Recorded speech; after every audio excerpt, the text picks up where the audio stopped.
Hello and welcome to Love Island. This is the tale of Dresden and Leith, two young lovers making their way through a world of violence, adversity, and all-you-can-eat buffets. I'm your guide, your bearded Cupid, spinner of romantic tales, humble in your service, Lewis Nichols. We're still on Cadiz. Dresden's still deep in his studies. It's been rough for the fella, trying to focus on his craft while so suddenly and deeply in lust. Love. Now it's the 20th day of Foth, and Lee's been busy as well. She's a veteran, starting to carve out a name for herself as a hero, and the island is in crisis. It's time like these that heroes are forged. Tomorrow is another holiday. Leith kissed Dresden, her arms wrapped firmly around him. Agamar's High Holy Day. Can't wait to spend the whole day with you. Dresden kissed Leith. He stood tall so she wouldn't have to bend so severely in reaching him. She sniffed him. You smell good. We'll spend it wrestling in the name of the Berserker God. I've missed you, he sighed. Blah. They're like that all the time now. It's disgusting, Garum complained. Right here in the barracks. I can't even get away. Did you know that he took a bath? First time I saw him do that, and I've known him for a year. Nancy watched as the couple kissed and felt each other up in the corner. They kind of make me horny. You want to make out? What happened to don't shit where you eat? You work for her, you know. What about don't ride the horn in your own stable? That's a good one. What's another? Oh, I know. Don't fuck my sister, Garum went on. Dresden fought to keep possession of his tongue, but had time to flip off the complaining sibling. He hadn't taken the sudden relationship very well at all.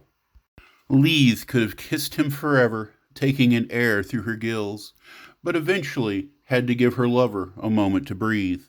She used the break to call out her brother. I've been south for a week, fighting shadows.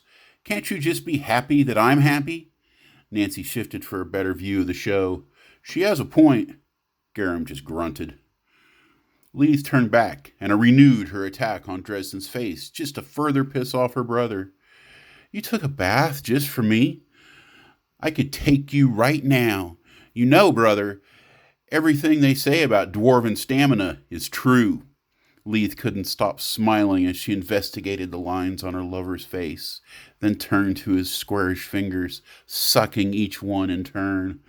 I've never spent any time with a dwarf. I want to study you inch by inch.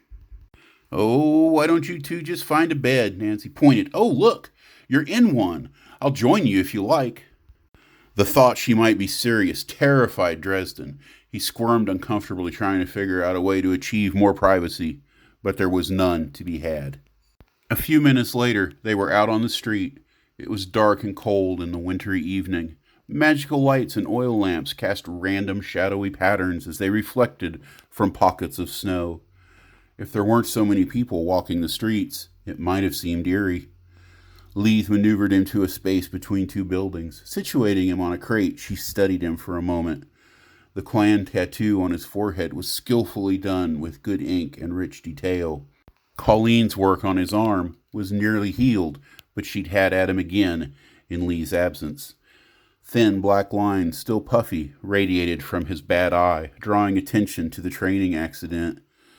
Your eye makes you look distinguished, sexy even.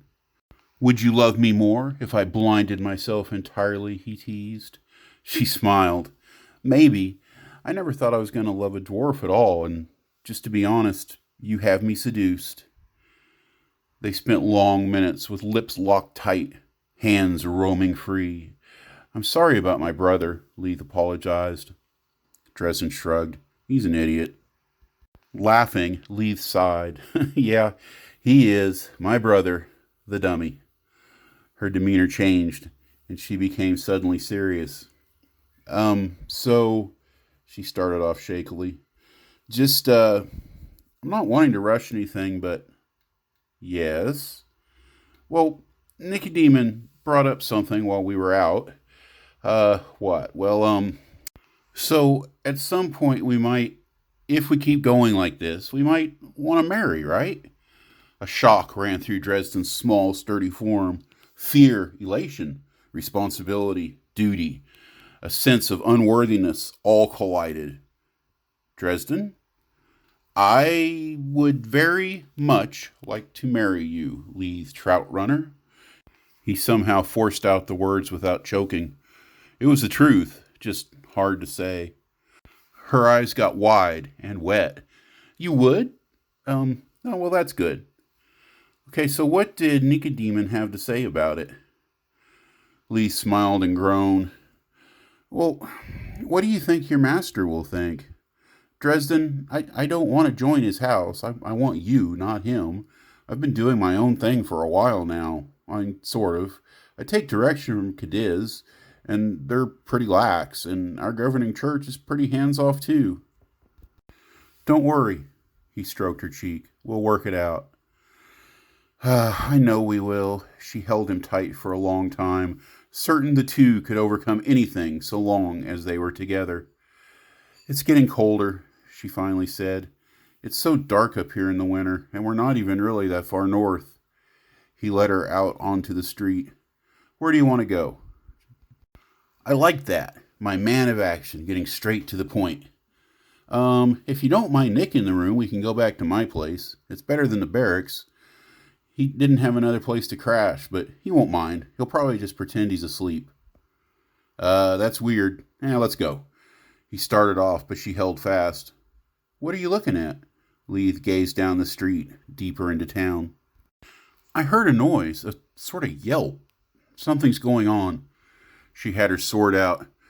Other people down the way were looking into the trees. Warriors scanned for danger, while proles were starting to panic. Dresden drew a dagger and moved to defend Leith. She brought her shield up. That's sweet, but we all know who the badass in this relationship is.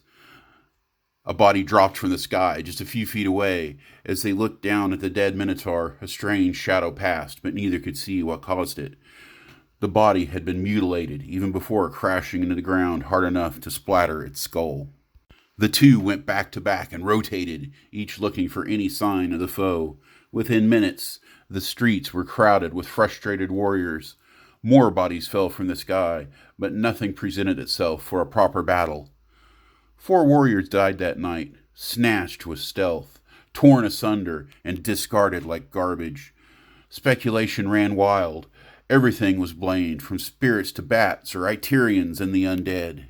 It wasn't until several hours later they learned the truth. Deep in the sleepless night, it was revealed Ribnasher, the shadow demon, was on Cadiz. The idea of such a beast so close put a chill into Dresden's blood. How could a mere mortal stand against the son of a god? It was a sure sign of death to come. Did anyone else get chills? Bart got chills. I don't mean to spoil anything, but I'm pretty sure some cool shit is about to go down. A defining moment in the tale? Let's not get carried away, but at least a chance for growth in Dresden's budding relationship. His journey into adulthood. Let's remember, our hero is still pretty young, just trying to figure out the world and his place in it. Thanks for joining me, fellow adventurers. Hit the like button, blow up those comments, and let me know what you think about the future, past, and present. This can be an interactive platform. The tale itself is firmly on course, but I will consider anything you might offer. Well, almost anything. Subscribe if you haven't already, but most of all, I hope you have a wonderful day.